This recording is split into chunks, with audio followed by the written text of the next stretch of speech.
आज के क्लास से हम लोग पढ़ेंगे बेसिक फंडामेंटल से एडवांस फंडामेंटल तक जाएंगे। यहाँ पर हमारा पावर पॉइंट में बेसिक फंडामेंटल का सारा बना हुआ है, ग्राफिक्स एंड कंटेंट। तो यहाँ पर डिप्लोमा इन कंप्यूटर एप्लीकेशन को हम लोग क्या बोलते हैं? DCA। DCA सीखना क्यों ज़रूरी है बताओ?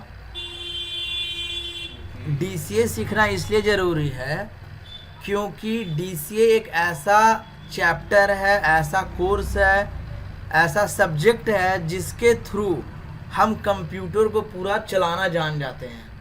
इसके अंदर कौन कौन सा सॉफ्टवेयर आता है DCA के अंदर?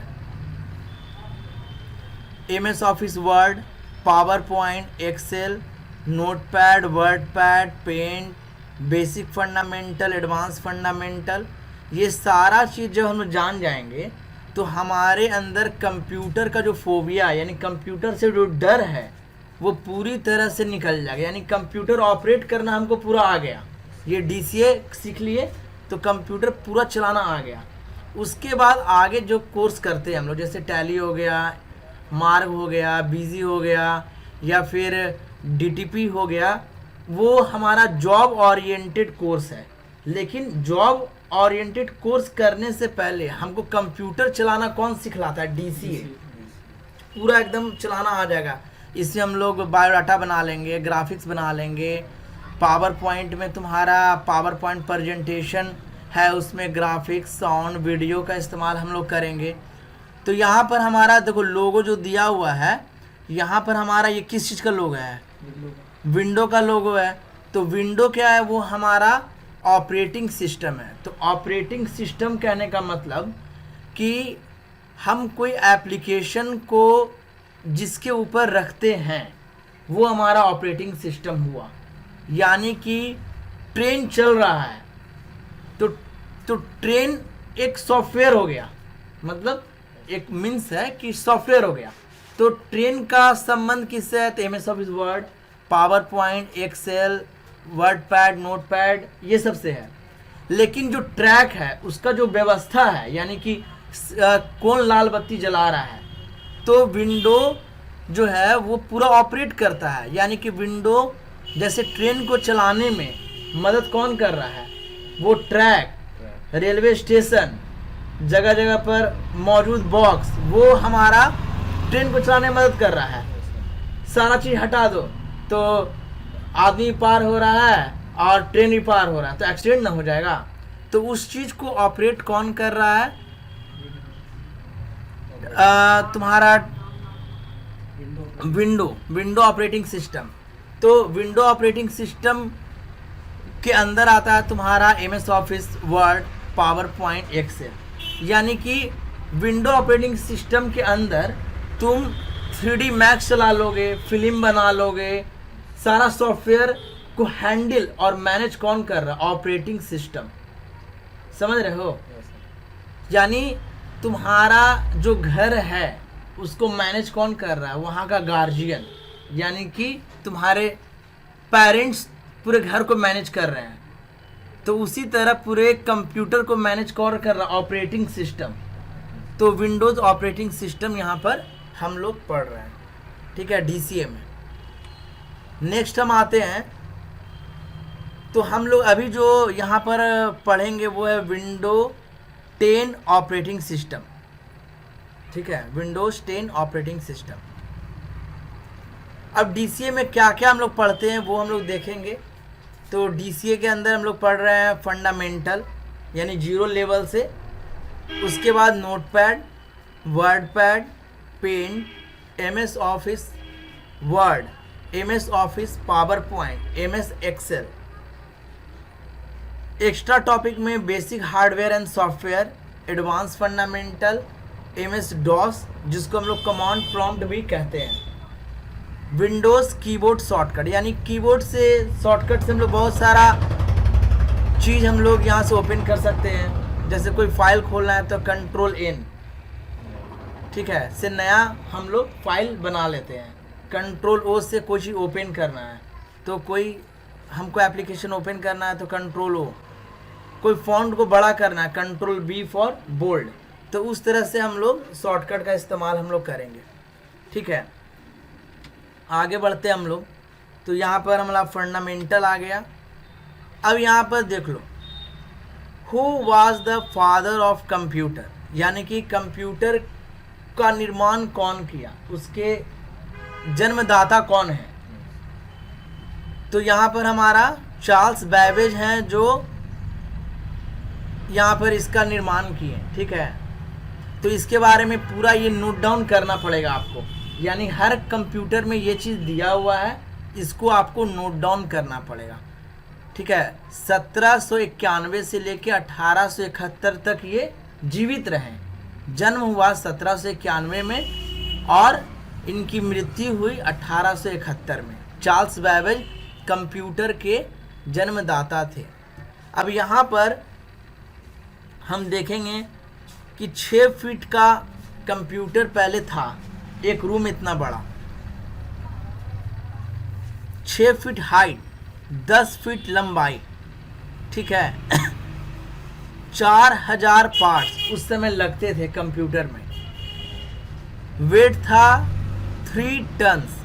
ठीक है, तो इसके बारे में पूरा नोट डाउन करना है और इसको याद भी करना होगा, और जिसमें लिखा हुआ है इसे अपने कॉपी में नोट करें, उसको आपको कॉपी में नोट करना है, और बाकी सारे कंप्यूटर में ये मौजूद है। आगे बढ़ते हैं हम लोग। What is computer? A computer is an electronic device. Computer क्या है? इलेक्ट्रॉनिक डिवाइस है, यानी विद्युतीय यंत्र है, यानी कि ये तुम्हारा इलेक्ट्रॉनिक से चल रहा है, करेंट से चल रहा है, तो विद्युतीय यंत्र हो गया।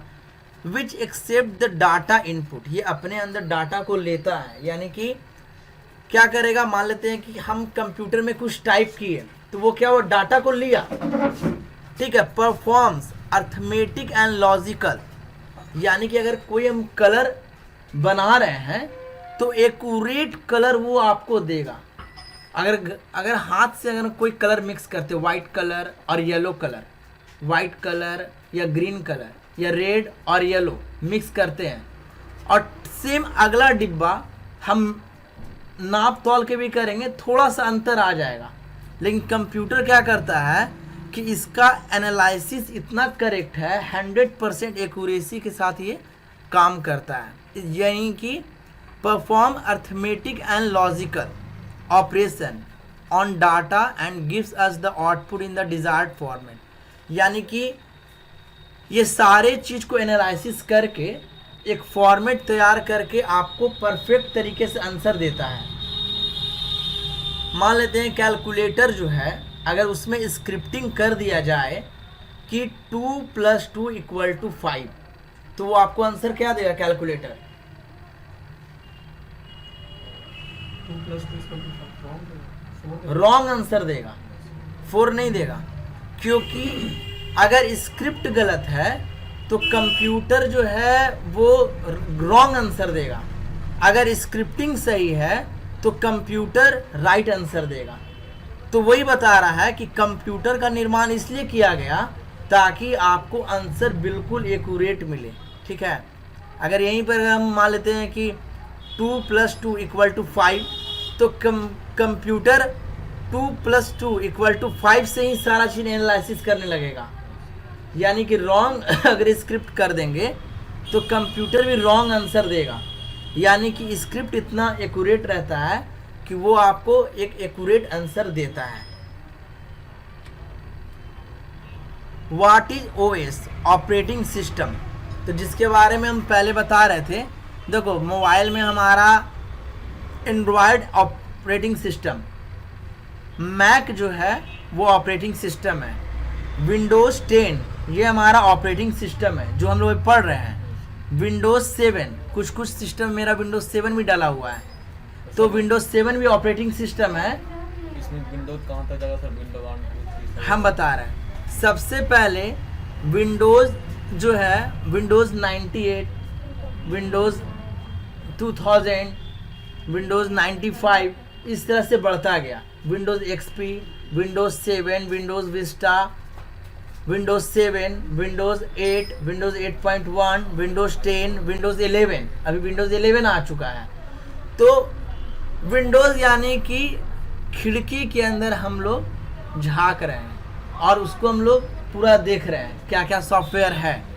तो जो निर्माता है वो इसका लोगो रूप में दिया, जैसे कोलगेट का लोगो देखते हो, कोलगेट का लोगो देखे हो, निरमा सर्फ का लोगो देखे हो ना, एक बच्ची डांस करते रहती। लोगो मतलब होता है हम किसी भी चीज़ को देखकर, छूकर हम लोग उसको पहचान करते हैं। तो लोगो देखकर हम पहचान कर लेते हैं कि वो किस चीज़ का प्रोडक्ट है।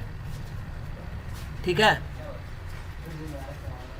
तो ये सब चीज़ को आपको अपने कॉपी में नोट डाउन करना पड़ेगा। व्हाट इज ऑपरेटिंग सिस्टम,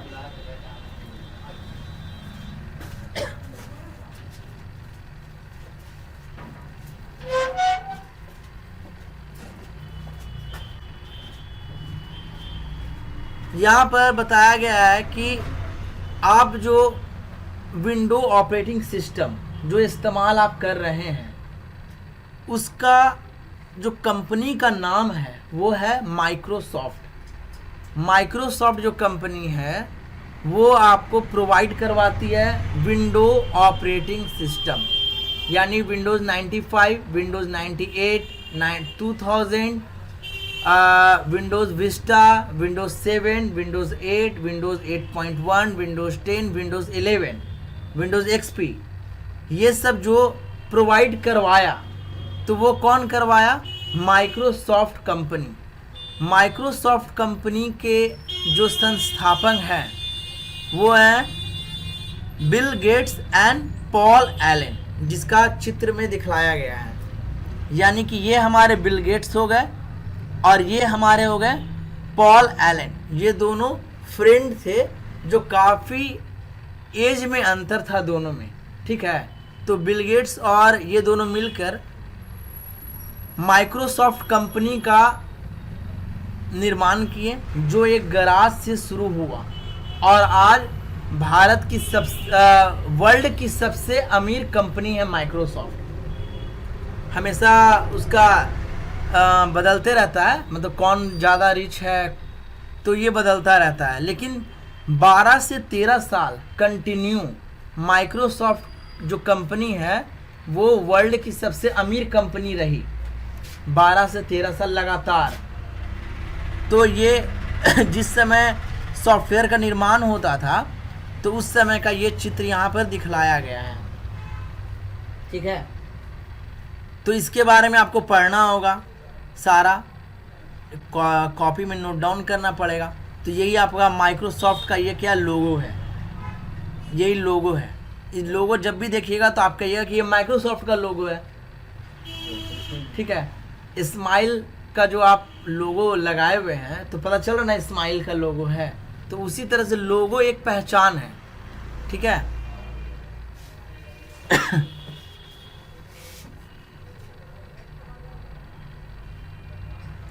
तो समझ में आ गया ना कि बिल गेट्स और पॉल एलन ने मिलकर माइक्रोसॉफ्ट कंपनी का निर्माण किया। कम से कम 95% लोग ऑल ओवर वर्ल्ड में इसका इस्तेमाल करते हैं। किसका? माइक्रोसॉफ्ट कंपनी का जो विंडोज़ ऑपरेटिंग सिस्टम है उसी का। आगे बढ़ते हैं यहाँ पर पार्ट्स ऑफ कंप्यूटर। ठीक है, तो पार्ट्स ऑफ कंप्यूटर में आपको यहाँ पर बताना है कि किसको क्या बोलते हैं। तो ये बताइए ये क्या है, बताइए। Very good. ये तो यहाँ पर पार्ट्स ऑफ कंप्यूटर के बारे में बताया गया है। सीपीयू, इसका फुल फॉर्म क्या होता है? Central processing unit. यानी कि सीपीयू जो है वो कंप्यूटर क्या है? सेंटर पॉइंट है। और ये मदरबोर्ड इसको हम लोग बोलते हैं, यानी इसी से सारा काम होता है। ठीक है, सीपीयू में एक मदरबोर्ड लगा हुआ रहता है और उसी से सारा काम होता है। सेंट्रल क्यों नाम दिया गया? केंद्र सरकार, भारत का केंद्र सरकार है ना, बस उससे समझो, भारत का केंद्र सरकार है, वो पूरे भारत देश को चला रही है। तो हर देश का कोई ना कोई सरकार होता है जो पूरे देश को चलाती है। तो पूरे कंप्यूटर को कौन चला रहा है? सीपीयू। सीपीयू में सारा चीज़ रहता है जो कंप्यूटर को ऑपरेट करता है। मॉनिटर, जिससे हम लोग आउटपुट देखते हैं। हम टाइप अगर करेंगे तो वो किस में टाइप कर रहे हैं? सीपीयू में। और मॉनिटर से क्या कर रहे हैं? देख रहे हैं। और प्रिंट आउट करते हैं तो वो आउटपुट होता है। ठीक है। साउंड बॉक्स है तो वो क्या है? आउटपुट है, उससे हम लोग आवाज़ सुन रहे हैं। अंदर में बजाते इनपुट ना, नहीं, साउंड हम बाहर आ रहा है। ठीक है, साउंड बाहर आ रहा है। ठीक है। माउस, माउस से हम लोग कहीं पर भी हम लोग चले जाते हैं। ठीक है। कीबोर्ड से हम लोग टाइप करते हैं, स्पीकर से आवाज़ सुनते हैं। यूपीएस, अनइंटरप्रेटेड पावर सप्लाई, तो ये क्या करता है? यूपीएस, यूपीएस बताइए क्या करता है? लाइन कट जाना। Very good. अगर लाइट कट जाता है तो 5 से 15 मिनट तक वो हमारे सिस्टम को पावर का बैकअप देता रहता है, ताकि आपका कोई अगर फाइल है, इम्पॉर्टेंट फाइल है अगर, तो वो तुरंत बंद ना हो जाए। जैसे आपके घर में टीवी होता है, लाइट गया तुरंत टीवी बंद। लेकिन अगर बैटरी लगा हुआ रहता है तो आपका क्या होता है कि कुछ देर तक टीवी चलता है, तो आगे और सीरियल आप देख पाते हैं। तो उसी तरह कोई इम्पोर्टेंट वर्क है तो यूपीएस तक लगा हुआ है, तो आपको क्या होगा कि वर्क आप कर सकते हैं आगे, या फाइल को सेव कर सकते हैं, जिससे आपका बचा हुआ जो फाइल है, जो वर्क है, वो सेव करने का मौका देता है। तो यूपीएस होना बहुत ज़रूरी है।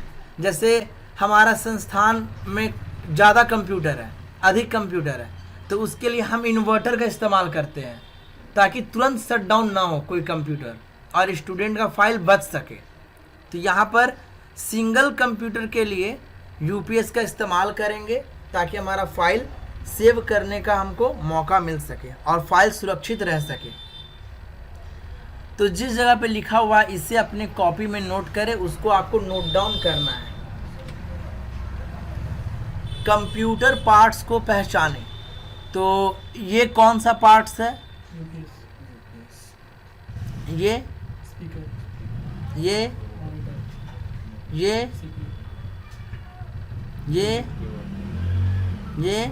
Sir mouse. खुला क्यों रहता है सर सीपीयू?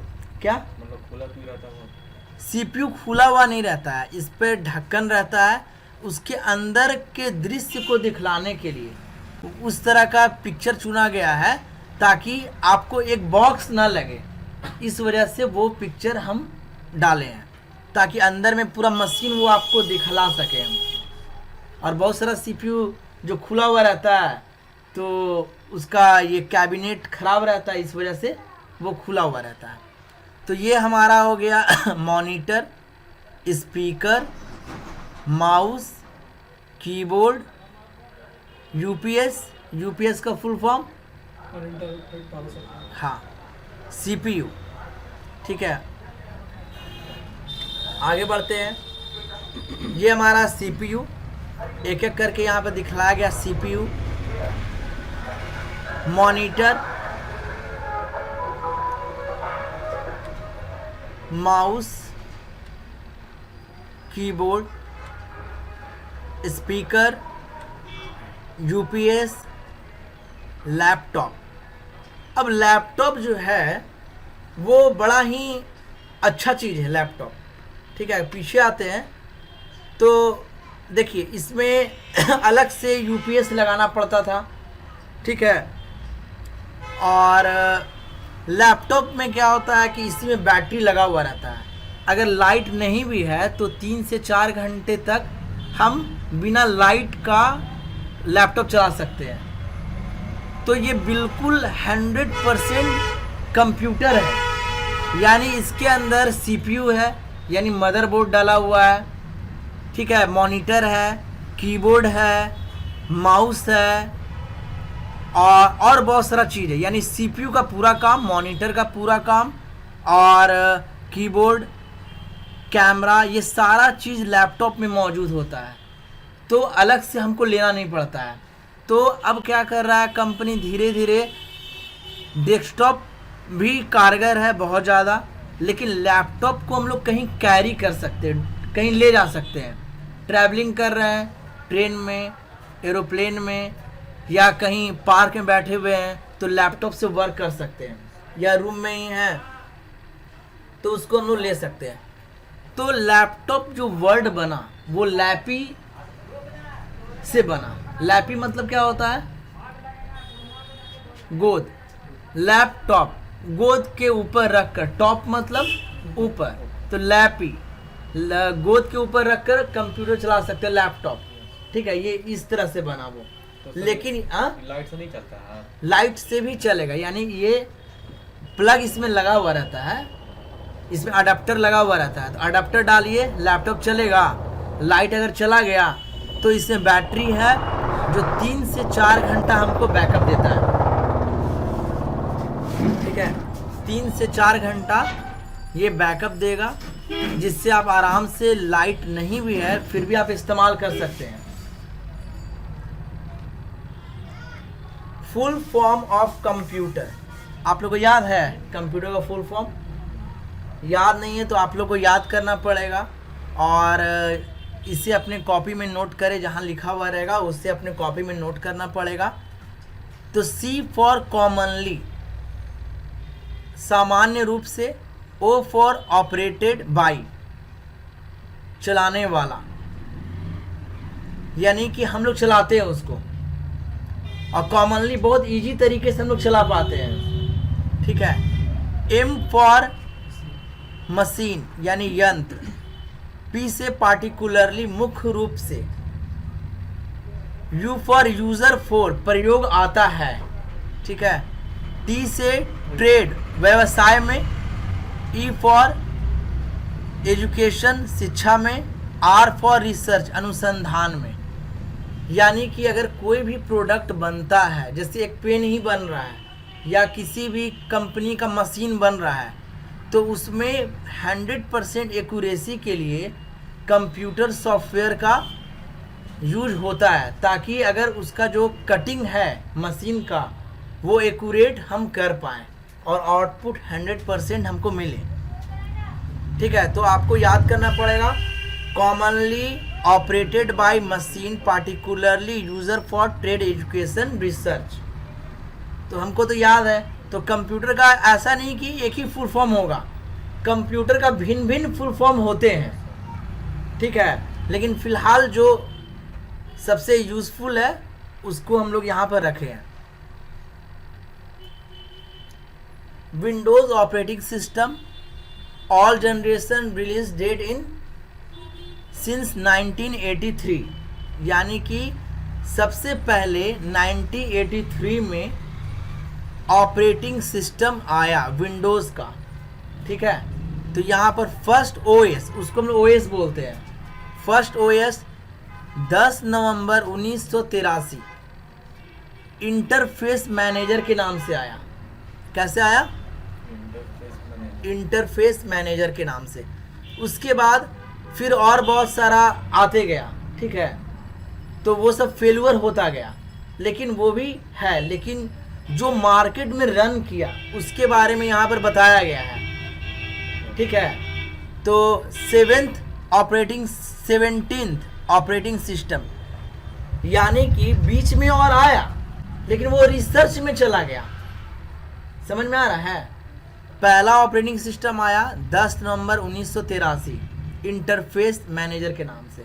उसका रिसर्च करते गया, कोई फेल हुआ, कोई पास हुआ, लेकिन मार्केट में फिर जो सक्सेसफुली रन हुआ वो 17th ऑपरेटिंग सिस्टम 25 अप्रैल 2005 को आया विंडोज़ एक्सपी प्रो के नाम से। हम लोग यूज किए हैं विंडोज़ एक्सपी। आप लोग में यूज किए हैं? कोई एक्सपी यूज किए हैं? वो ग्रीन कलर का उसका कॉपी अगर होता था तो वो अच्छा लगता था, थोड़ा करने में भी बहुत अच्छा लगता था। तो वो सब तो अब बंद हो गया है। 18th ऑपरेटिंग सिस्टम 30 जनवरी 2007 को विंडोज़ विस्टा के नाम से आया। ठीक है, उसके बाद 21 ऑपरेटिंग सिस्टम 22 अक्टूबर 2009 को आया विंडोज़ 7। विंडोज़ 7 जो है वो 100% सक्सेसफुली मार्केट में रन किया, बहुत अच्छे से चला। इसको हम लोग ऐसे समझते हैं, कोई मूवी है पूरा धूम मचा के चल रहा है, एकदम पूरा हिट कर गया, सुपर हिट। तो उसी तरह से सॉफ्टवेयर में है कि विंडोज़ 7 सुपर हिट किया, विंडोज़ एक्सपी सुपर हिट किया, ठीक है। यहाँ पर है 22 ऑपरेटिंग सिस्टम 26 अक्टूबर 2012 को विंडोज़ 8 के नाम से। 23rd ऑपरेटिंग सिस्टम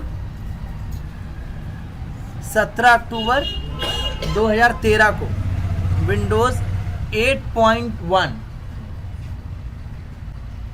और यहाँ पर 24th ऑपरेटिंग सिस्टम 29 जुलाई 2015 को आया विंडोज़ 10 के नाम से। तो यही विंडोज़ 10 हम लोग अभी पढ़ रहे हैं, और विंडोज़ 11 भी लॉन्च हो चुका है, ठीक है।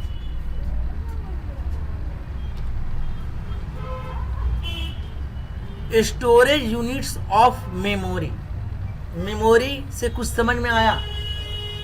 आप लोग के मोबाइल में जो मेमोरी चिप लगा हुआ रहता है तो क्या बोलते हैं कि 2 GB का है, 16 GB का है, 32 GB का है, 64 GB का है। तो ये हमारा स्टोरेज का पावर हो गया। यानी कि आप किसी वजन को, यानी कि वेट को किलो से नापते हैं, और लिक्विड को कैसे नापते हैं? लिक्विड को लीटर से। तो अगर आप बोलते हैं कि 1 kg हमको सरसों तेल दीजिए 1 किलो, तो आपको वो लीटर से देगा। जो पैकेट लाते हो तेल का तो उसमें लीटर रहता है। तो उसी तरह से यहाँ पर हमारा जो कोई भी चीज़ को स्टोरेज करने का जो कैपेसिटी है उसको हम लोग मेमोरी से जानते हैं, मेमोरी, ठीक है। बोलते हैं ना मेमोरी कार्ड। और दिमाग में क्या होता है? मेमोरी। मतलब मेमोरी कमज़ोर है, ज़्यादा याद नहीं रख पाते हो, अब मेमोरी बहुत स्ट्रांग है। तो उसी तरह से इसमें स्टोरेज का units of memory, storage units of memory, memory से हम लोग इसको आंकते हैं। तो यूनिट स्टोरेज जो सबसे छोटा इकाई होता है, जैसे सेंटीमीटर, मिलीमीटर होता है ना, और क्या बोलते हैं उसको, तो सबसे छोटा इकाई होता है हमारा बिट। तो बाइनरी डिजिट 1 और 0 को वो कंप्यूटर हमारा एनालिसिस करता है, यानी ये पल्स हम लोग इसको बोलते हैं, माने कंप्यूटर लैंग्वेज में इसको पल्स बोलते हैं। 1 और 0 बाइनरी नंबर, इसको हम लोग कमांड प्रॉम्प्ट में हम लोग पढ़ते हैं, यानी स्क्रिप्टिंग जब कोई करता है तो ये सबसे पहले पढ़ाया जाता है। तो बिट, बाइनरी डिजिट, इसको बी से इंडिकेट करते हैं हम लोग। सर इसमें से 1 0 2 ये सब 2 3 सब वो उसका लैंग्वेज है। जैसे तुम हिंदी बोलते हो तो कंप्यूटर का लैंग्वेज है 1 और 0, उसी को वो रीड करता है। जैसे अब चाइना लैंग्वेज तुमको आता है? नहीं आता है। तो उसी तरह यहाँ पर वो लैंग्वेज है उसका कंप्यूटर का। तो यहाँ पर देखो 1 नेबल, तो 4 बिट इक्वल टू क्या हुआ? 1 नेबल। और 1 बाइट इक्वल टू, देखो 8 बिट है ना, 8 बिट, तो 8 बिट इक्वल टू 1 बाइट। यानी कि अगर किलो बाइट अगर हमको देखना है, अगर हमें किलो बाइट देखना है तो 1024 बाइट्स मिलकर क्या बना? 1 kilobyte. 1024 KB, kilobyte equal to 1 MB, megabyte इसको बोलते हैं, ठीक है। 1024 मेगाबाइट इक्वल टू 1 GB, तो यही हम लोग इस्तेमाल करते हैं, बोलते हैं ना GB, तो ये हम लोग इस्तेमाल करते हैं। 1024 GB equal to 1 TB, terabyte. 1024 TB equal to 1 PB, petabyte. 1024 petabyte equal to 1 EB, exabyte. उसी तरह जेटाबाइट और योटाबाइट। उसके बाद अब बहुत लोग क्लाउड का नाम लेते हैं, तो अब अगर मान लेते हैं यूट्यूब चैनल चल रहा है तो उसका स्टोरेज कहाँ रहता है? क्लाउड पर, यानी कि अमेजन क्लाउड या फिर गूगल का क्लाउड, उस तरह क्लाउड जो रहता है तो वो बहुत बड़ा स्टोरेज बनाया हुआ रहता है, जो वर्ल्ड के सारे लोग वहाँ पर अपना मेमोरी स्टोर करता है और वो बिल्कुल सुरक्षित रहता है, ठीक है। क्लाउड के बारे में हम डिस्कशन करेंगे बाद में। तो यहाँ पर आप देखिए कि यहाँ पर चिप के बारे में दिखा हुआ है, memory, pen drive, hard disk. इसका चित्र से बताया गया है कि सर हार्ड डिस्क क्या करता है सर, वो बताओ। हार्ड डिस्क ज़्यादा स्टोरेज रहता है हार्ड डिस्क में, इसी कारण वो बड़ा दिखता है। पेन ड्राइव में हम 1000 GB नहीं रख सकते हैं, तो इसी कारण उसके लिए हार्ड डिस्क होता है, एक्सटर्नल हार्ड डिस्क और इंटरनल हार्ड डिस्क। यहाँ पर एक्सटर्नल हार्ड डिस्क जो होता है वो बाहर रहेगा और इंटरनल होता है CPU के अंदर और लैपटॉप के अंदर। तो 1 TB 2 TB का हार्ड डिस्क रहता है, 500 GB का भी रहता है, और भी कम का रहेगा और भी ज़्यादा का रह सकता है।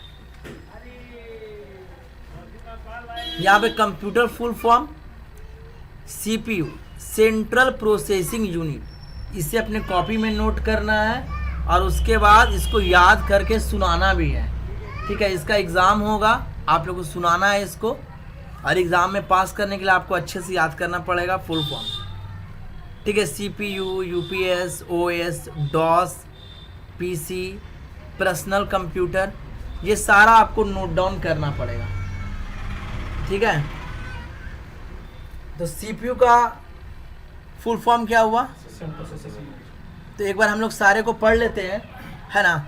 CPU, central processing unit, UPS, uninterrupted power supply, OS, operating system, DOS, disk operating system, PC, personal computer. तो देखो बिल गेट्स जो क्या किए कि यही PC का निर्माण किए, जो आज हम लोग इस्तेमाल कर रहे हैं, वो पर्सनल कंप्यूटर तक पहुंचा दिए, क्योंकि वो उन्होंने बनाया ऑपरेटिंग सिस्टम, ठीक है। तो ऑपरेटिंग सिस्टम से क्या हुआ, हम लोग अपना खुद का कंप्यूटर रख सकते हैं और उसको ऑपरेट कर सकते हैं।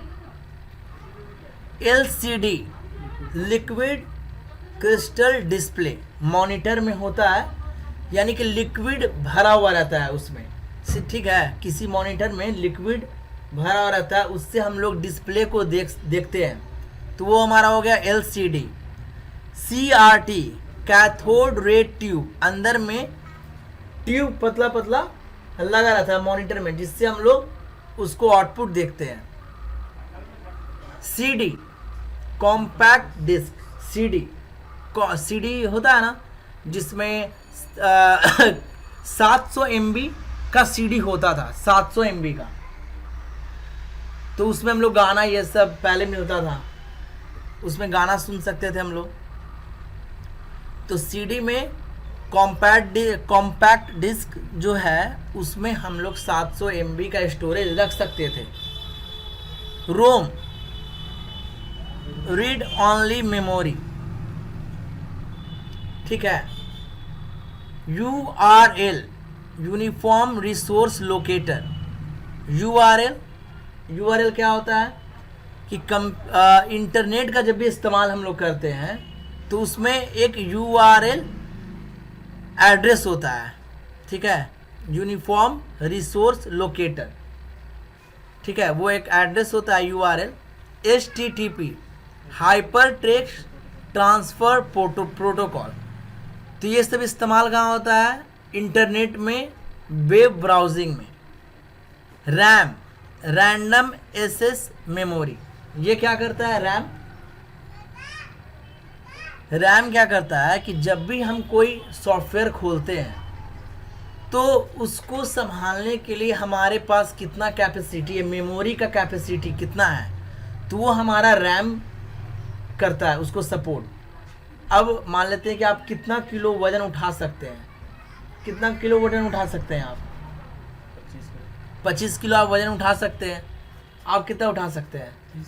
30 किलो। तो क्या हुआ, रैम का पावर जितना ज़्यादा रहेगा उतना ज़्यादा एप्लीकेशन, उतना ज़्यादा सॉफ्टवेयर हम एक बार में खोल सकते हैं। मान लेते वीडियो भी खोले, इमेज भी खोले, गेम भी खोल दिए। रैम है 2 GB। अब कंप्यूटर क्या करने लगा? हैंग करने लगा। यानी कि आप पे 50 किलो मैंने वजन डाला, तब बोले अब हमसे नहीं उठेगा, तो आप क्या करने लगे कि हम बोड़ा उठा के रख दिए। तो उसी तरह रैम जो है वो कितने एप्लीकेशन खुल सकते हैं और कितना अच्छा से कंप्यूटर रन करेगा, वो डिसाइड करता है रैम का पावर। यानी रैम जितना ज़्यादा रहेगा उतना ज़्यादा आप अच्छे से कंप्यूटर फास्ट वर्क करेगा। अगर कोई गेम है 5 GB का और रैम है 3 GB, 4 GB का रैम है, तो क्या होगा? तो वो सपोर्ट नहीं करेगा, वो गेम ही नहीं खुलेगा। अगर 16 GB का रैम है, 8 GB का रैम है और गेम है आपका 4 GB का, तो चलने लगेगा स्मूथली, ठीक है। तो किसी भी एप्लीकेशन या गेम को या फिर कोई भी वर्क को आपको स्मूथली वर्क कराने के लिए रैम का ज़्यादा होना और आपके एप्लीकेशन का उसके साइज से कम होना आवश्यक है, तब आपका चलेगा अच्छा से।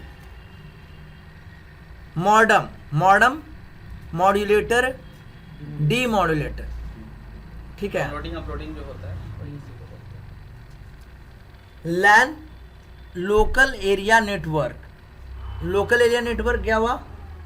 अगर कोई वायर है, ठीक है, मान लेते इंटरनेट का कनेक्शन हम कर रहे हैं, या फिर हमारे यहाँ एन कंप्यूटिंग का इस्तेमाल है अंदर में, एक CPU से मेरे पास 11 मॉनिटर चलने का कैपेसिटी है, तो उसमें जो वायर गया वो वायर को क्या बोलेंगे हम लोग? लैन, लोकल एरिया नेटवर्क। यानी एक ही एरिया में हम यहाँ से वायर दौड़ा दिए और 11 मॉनिटर में कनेक्ट कर दिए, ये हो गया हमारा लैन, लोकल एरिया नेटवर्क। वैन, वाइड एरिया नेटवर्क, यानी कि आपके पास जो डिश जो पहुँचता है, डिश TV, डिश केबल, जो केबल से पहुँचता था, अभी तो एयरटेल का आ गया है, वो सब नहीं, जो वायर से जो पहुँचता था, डिश का वायर, मतलब केबल वाला आया, डिश केबल। तो केबल मतलब केबल मतलब तार, तो डिश मतलब उससे हम लोग सारा चैनल देखते हैं, तो वो हमारा वाइड एरिया नेटवर्क के थ्रू आता था, वैन के थ्रू, ठीक है। यानी बहुत सारा जो क्या बोलते हैं कि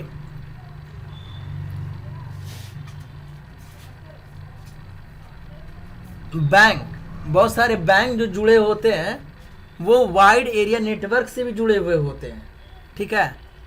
अब हुआ हमारा हुआ GAN, global area network. Global area network क्या करता है?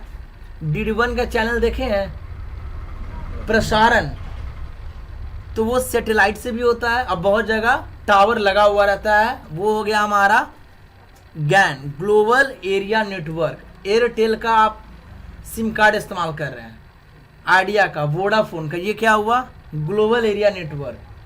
या सैटेलाइट से कुछ आ रहा है, इंटरनेट सैटेलाइट से आप इस्तेमाल कर रहे हैं, ग्लोबल एरिया नेटवर्क, यानी पूरे वर्ल्ड में वो चल रहा है, ठीक है। तो वो हमारा ग्लोबल एरिया नेटवर्क हुआ। सर इसमें रोम का बता दिए फिर से। रीड ऑनली मेमोरी,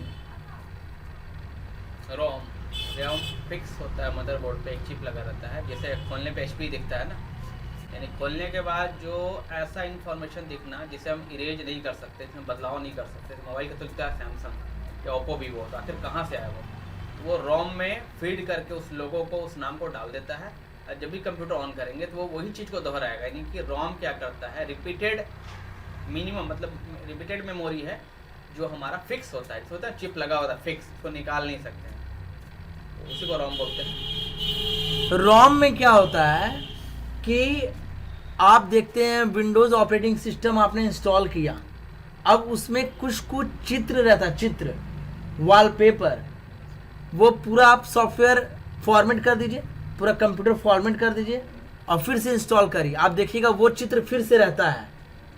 ठीक है, तो वो हमारा कौन सा सपोर्ट करता है, वो रोम है, रोम, जिसको हम लोग डिलीट नहीं कर सकते हैं, मिटा नहीं सकते हैं। जैसे रोम जो है वो भी एक स्टोरेज ही है, ठीक है, उसमें आपका कंप्यूटर का लोगो आइकन, कंप्यूटर का आइकन वो डिलीट होता है, हम डिलीट करेंगे तो शॉर्टकट या फिर उसको डिलीट करके फिर ला सकते हैं, हम लोग बार बार ला सकते हैं, रिसाइकिल बिन बार बार ला सकते हैं, तो वो डिलीट नहीं होता है। तो वो हमारा क्या है, वो रोम है जो मिट ना सके। ठीक है, वो हमारा सॉफ्टवेयर में वो रोम होता है जो डिलीट नहीं होता है। MI अभी लिखेगा टीवी खोलेंगे तो, ठीक है, तो जो MI लिखता है ना वो उसका रोम में फीड, जैसे सैमसंग मोबाइल आप खोले तो सैमसंग लिखा, वो लिखता है ना वो मेरे कंपनी का नाम, तो वो मिटता नहीं है, वो हो गया रोम। ठीक है, वो फिक्स रहता है। मैन, मेट्रोपॉलिटन एरिया नेटवर्क, अब इसके बारे में कोई बताएगा? मेट्रोपॉलिटन सिटी होता है ना, तो उसमें जो वर्क कर रहा है, जो नेटवर्क काम कर रहा है, उसको हम लोग बोलते हैं मैन। ठीक है, जैसे दिल्ली में मेट्रो ट्रेन चल रहा है, ठीक है, या फिर कोलकाता में कोई सिस्टम ऐसा बना हुआ है कि उसी सिर्फ कोलकाता में ही यूज होगा, तो वो हो गया मेट्रोपॉलिटन एरिया नेटवर्क। जैसे गया का न्यूज सिर्फ गया में चलता है, पटना का न्यूज सिर्फ पटना में चलता है, दिल्ली का पर्सनल न्यूज चैनल सिर्फ दिल्ली में चलता है। ये आप देखें कि नहीं, आप पटना जाइएगा तो वहाँ पर आपका गया का न्यूज चैनल नहीं दिखलाएगा, अगर डिश केबल लगा हुआ है तो पटना न्यूज, तो वो हो गया मेट्रोपॉलिटन एरिया नेटवर्क। ठीक है, वो सेटिंग होता है, यानी गया का न्यूज गया का लोग देखे। एक तो होता है जैसे आज तक न्यूज चैनल, तो वो सारे पूरे पृथ्वी का ही दिखाता है न्यूज, हर जगह घटना को दिखलाता है, हर जगह में क्या हो रहा है उसके बारे में दिखलाता है। लेकिन एक पर्सनली उस शहर के लिए, उस मेट्रोपॉलिटन एरिया के लिए जो नेटवर्क यूज होता है उसको हम लोग बोलते हैं man. www world wide web, पूरे वर्ल्ड में फैला हुआ वेब। ठीक है, पूरे वर्ल्ड में फैला हुआ नेटवर्क, तो वो हमारा क्या हुआ www, यानी पूरे वर्ल्ड में कहीं से भी। ठीक है, जो हम लोग इंटरनेट सर्च करते हैं तो पहले हम लोग क्या सर्च करते पे क्या डालते हैं, www वर्ल्ड वाइड वेब। ठीक है, इंटरनेट नाम क्यों दिया गया बताइए? इंटर मतलब प्रवेश करना और नेट मतलब जाल में प्रवेश करना। इतना ज़्यादा फैला हुआ है वो कि उसका नाम ही दे दिया गया नेट। ठीक है, पूरा एकदम जाल तरह का। तो वर्ल्ड वाइड वेब इसमें दिया गया है HTML hyper text markup language. ठीक है, ये सब आपका इंटरनेट जो सर्च करते हैं तो HTML एक कोडिंग है, जो हम लोग वेब पेज बनाते हैं तो HTML में कोड करते हैं, जिसको हम लोग हाइपर टेक्स्ट मार्कअप लैंग्वेज के नाम से जानते हैं। यानी जो टेक्स्ट हम लोग लिखते हैं उसका HTML के अंदर में लिखते हैं, उसका एक कोडिंग हो जाता है। FTP फाइल ट्रांसफर प्रोटोकॉल, इसके बारे में बताइए। पेन ड्राइव है, पेन ड्राइव में हम लोग फाइल ट्रांसफ़र करते हैं, तो जो डाटा ट्रांसफ़र हो रहा है उसको हम लोग बोलते हैं FTP। पेन ड्राइव लगाएं, डाटा ट्रांसफ़र हुआ, मेमोरी क्या बोलते हैं OTP लगाएं, OTG लगाएं, और उसके अंदर पेन ड्राइव लगाएं। अब मोबाइल का डाटा पेन ड्राइव में जा रहा है, तो ये क्या हुआ, FTP फाइल ट्रांसफ़र प्रोटोकॉल, ठीक है। या पेन ड्राइव का चीज़ हम मोबाइल में डाल रहे हैं, तो वो क्या हुआ, FTP फाइल ट्रांसफ़र प्रोटोकॉल, ठीक है। ALU arithmetic and logic unit, ये CPU में, कंप्यूटर में इसी तरह से काम होता है। अर्थमेटिक एंड लॉजिक यूनिट, यानी कि कंप्यूटर जो है वो एनालिसिस करके किसी चीज़ को बनाता है, तो वो हमारा हो गया ALU arithmetic and logic unit. LED light emitting diode, LED bulb, देखिए LED बल्ब, तो उसका ये फुल फॉर्म हो गया। डायोड क्या होता है, बल्ब जब खोलते हैं तो उसमें छोटा छोटा जो बल्ब, बहुत सारा छोटा छोटा बल्ब रहता है, तो उसको हम लोग डायोड बोलते हैं, ठीक है। SMPS switching mode power supply, यानी कि CPU में एक लगा हुआ होता है SMPS, उसमें पावर हम लोग बाहर से सप्लाई करते हैं, तब हमारा क्या होता है, CPU मॉनिटर सारा चलता है, तो उसको हम लोग बोलते हैं SMPS। आगे में उसका चित्र है, दिखलाएंगे हम। USB यूनिवर्सल सीरियल बस, USB यूनिवर्सल सीरियल बस। अब इसके बारे में कोई बताएगा, ये क्या है कि हमारा जो USB हब है, USB हब में जिससे हम लोग USB में डालते हैं, तो वो हो गया हमारा USB हब। USB हब में हम लोग कीबोर्ड लगा सकते हैं, माउस लगा सकते हैं, तो वो हमारा हो गया USB यूनिवर्सल सीरियल बस, यानी इस चीज़ को हम लोग बोलते हैं USB, ठीक है। जो माउस और कीबोर्ड के वायर में लगा हुआ रहता है, जिससे हम लोग लैपटॉप और CPU में माउस को और कीबोर्ड को हम लोग कनेक्ट करते हैं, तो किसके थ्रू करेंगे, USB के थ्रू करेंगे, ठीक है। एक PS2 आता है, तो यानी कि वायर का जो कटिंग है, PS2 से भी हम लोग माउस और कीबोर्ड को कनेक्ट कर सकते हैं, और USB हब से भी हम लोग कनेक्ट कर सकते हैं। तो उस वायर का जो कनेक्शन का नाम है, उसको हम लोग बोलते हैं USB यूनिवर्सल सीरियल बस। HDMI high definition multimedia interface, समझ में आया। HDMI high definition multimedia interface, यानी कि मेरे पास एक केबल है जो CPU में या फिर लैपटॉप में, यहाँ पर HDMI एक पोर्ट होता है, पोर्ट HDMI का एक जंक्शन बना हुआ रहता है, जंक्शन, ठीक है। जंक्शन का मतलब हुआ कि वहाँ पर एक मशीन लगा हुआ है जो HDMI का वो जंक्शन है। अब उसमें HDMI वायर का केबल हम लगाएंगे और उससे हम लोग मॉनिटर में कनेक्ट कर रहे हैं।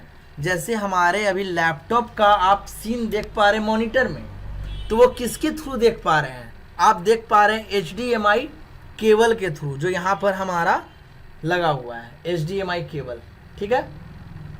क्लियर हो गया, समझ में आया HDMI केबल। आगे बढ़ते हम लोग, हार्डवेयर में हम लोग आते हैं, तो ये टॉपिक हम लोग बाद में करेंगे हार्डवेयर का, आज यहीं तक हम लोग रहने देते हैं, ठीक है। ये जो भी आप देखे वो आप पूरी तरह से आपको नोट डाउन करना है। ये था आपका बेसिक फंडामेंटल, और इसको याद करना है, हम सुनेंगे, ठीक है। और इसको नोट डाउन करिएगा, सारे कंप्यूटर में इसमें है। तो आज का क्लास इतना ही हम लोग रखते हैं।